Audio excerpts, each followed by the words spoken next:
For billions of years, the story of life on this planet has been shaped by epic disasters, huge threats coming from the outside. But today, we're in a completely new chapter of that story, one where the biggest danger to life on Earth is, for the very first time, an inside job. So for 4.5 billion years, the rules were pretty straightforward. If a mass extinction was on the horizon, it came from space or from deep within the Earth's crust, what scientists call an exogenous threat. Think of that giant asteroid that took out the dinosaurs.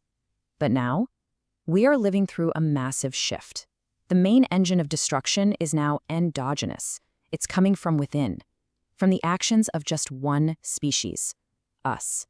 And you really have to let that sink in, because the implications are profound. An asteroid is a random, violent shock. It hits, and then the event itself is over. This new threat is completely different. It's not a single event. It's this continuous, ongoing process that's literally woven into the fabric of our global economy, our society, our way of life. It is systemic. Okay, so if the threat is us, how do we even begin to measure the scale of all this pressure? Well, scientists have developed something you can think of as a health check for the entire planet, a way to see if we're pushing Earth's most critical systems past their breaking points. It's called the Planetary Boundaries Framework, and the idea is actually pretty brilliant. It identifies 9 essential processes, things like climate stability, the freshwater cycle, that all work together to keep our planet in the relatively calm and stable state that has allowed human civilization to flourish for thousands of years. But if we cross those boundaries, we're stepping out of that safe operating space and into a danger zone of unpredictable and maybe even irreversible change. So, how are we doing on this planetary health check? Well, the diagnosis is not good. As of 2025, humanity has officially breached 7 of the 9 safe operating boundaries. 7 out of 9. That is not just a warning sign, people. That is a full-blown siren. And here it is. This is the planet's report card. And what you can see right away is that this is so much bigger than just climate change. I mean, look at this. Biosphere integrity, that's basically the health of the entire web of life, is deep in the red. So our land use, freshwater, and these biogeochemical flows, which is a fancy term for things like fertilizer runoff from farms. We've even blown past the boundary for novel entities. That's all the plastics and chemicals we're pumping out. And the most recent and really grim milestone was crossing the boundary for ocean acidification. The only 2 things still in the safe zone are the ozone layer and aerosol pollution. Okay, so we know the planet's vital signs are flashing red, but what exactly are we doing to cause this? What does the human footprint actually look like? Researchers have basically boiled it down to 5 main culprits. First is how we change the land and sea, mostly for agriculture. Then there's the direct exploitation of other living things, like overfishing. And then, of course, you've got climate change, pollution, and invasive species that wreak havoc on ecosystems. The key thing to remember is that these 5 factors are all working together, kind of pulling apart the fabric of the natural world. And just to give you a sense of the sheer scale we're talking about, just look at land use. A full 40% of the planet's land surface is now dedicated to producing food. 40%.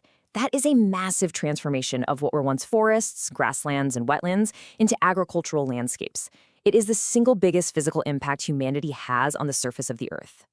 Now, it's really tempting to look at that list of 5 drivers and think climate change is just one problem among many, but it actually plays a very special role. Scientists call it a threat multiplier. What that means is it basically pours gasoline on all the other fires. Rising temperatures make habitat loss worse. Extreme weather helps pollution spread. It helps invasive species move into new areas. Climate change takes every other stressor we've created and just cranks the dial up to 11. And all of these pressures combined, leads to the most permanent and tragic consequence of all. Because we're not just talking about damaging ecosystems anymore. We are talking about the completely irreversible act of erasing life itself. This is such a powerful way to think about it. When a single species goes extinct, it's like one leaf falling off the great tree of life. It's tragic, but the tree itself is still standing. What's happening now, though, is that entire branches, what scientists call genera, which are whole groups of related species, are being chopped off. We are erasing millions of years of unique evolutionary history, and we're doing it forever. And the data on this is just staggering.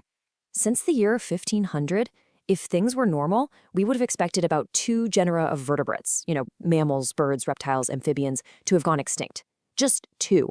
Instead, the number we've actually lost is 73. That means the current extinction rate for entire evolutionary groups is 35 times higher than the natural background rate. So this brings us to this big scientific debate. Are we actually in the sixth mass extinction? Well, it kind of depends on how you measure it. People who say yes point to the rate of extinction. The speed of the loss is absolutely on par with past mass extinctions.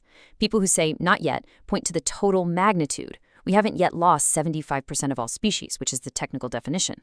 But here's the crucial part. Everyone, on both sides of that debate, agrees that we are on a catastrophic trajectory. You see, this isn't just an ecological crisis. It's a crisis of our own making, rooted in our systems and our choices. The astronomer Carl Sagan had a name for this moment in history.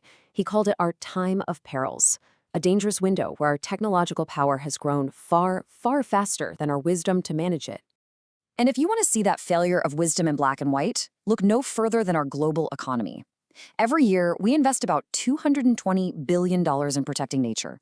And that sounds like a lot of money, until you see the other number. We spend $7.3 trillion every year on subsidies and investments that directly harm nature, things like fossil fuels, destructive fishing, and deforestation. That works out to a simple, shocking ratio, 33 to 1. For every $1 our global economy spends to protect the natural world, we spend $33 on activities that actively destroy it. Our own financial system is literally financing the collapse of the very natural systems we all depend on to survive. And while it's true that the Earth will eventually recover from this, we have to be really honest about what eventually means on a geological timescale. After the last mass extinction, it took about 2 million years for stable ecosystems to come back. But it took a full 10 million years for biodiversity to return to its previous levels. The damage we're doing in just a couple of centuries will leave an evolutionary scar on this planet for millions of years.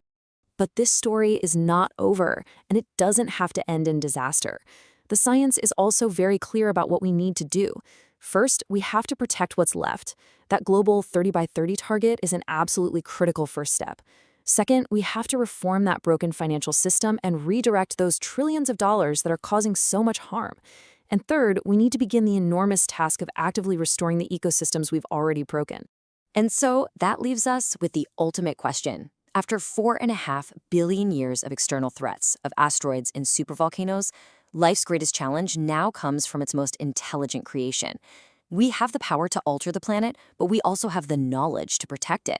So the defining challenge of our time is really this: can our wisdom finally catch